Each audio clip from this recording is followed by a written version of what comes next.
Next month ఢిల్లీలో painting competitions అవి ఉన్నాయి కదా, అందుకోసమే.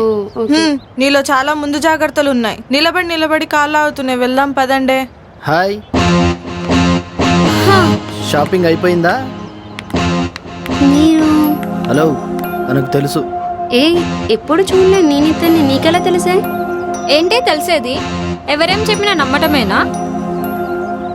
అది కాదే అతను. ఏయ్, డోర్ మూసుకొని ఉండు. ఏయ్, అసలు నువ్వేమనుకుంటున్నావు? ఏమనుకున్నానో, ఏం అనాలనుకుంటున్నానో అన్నీ సైలెంట్ షాట్లో చెప్పేశాను. ఇక నా తరపు నుంచి ఏ బ్యాలెన్స్ లేదు. నీ తరపు నుంచి ఏమైనా ఉంటే చెప్పు. ఏంటి చెప్పేది? నీలో ఉన్న 64 కళల గురించా? అబ్బా, నాకు కూడా తెలియదు నాలో ఎన్ని ఉన్నాయని. అంటే నా బొమ్మ గీయడం స్టార్ట్ చేసావన్నమాట.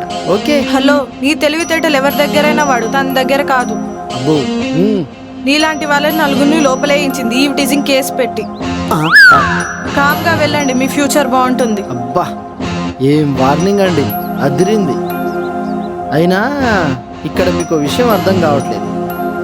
మీరు పిలిస్తే వచ్చానేంటి, వెళ్ళమంటే వెళ్ళటానికి. పైగా నేను లక్కలాంటోని, వన్స్ టచ్ అయితే అస్సలు వదిలే ప్రసక్తే లేదు. ఏయ్ చూడు, కూల్గా చెప్తున్నానని ఓవర్ చేయకు. I hate you. వీళ్ళకి ఇలా చెప్తే అర్థం కాదు.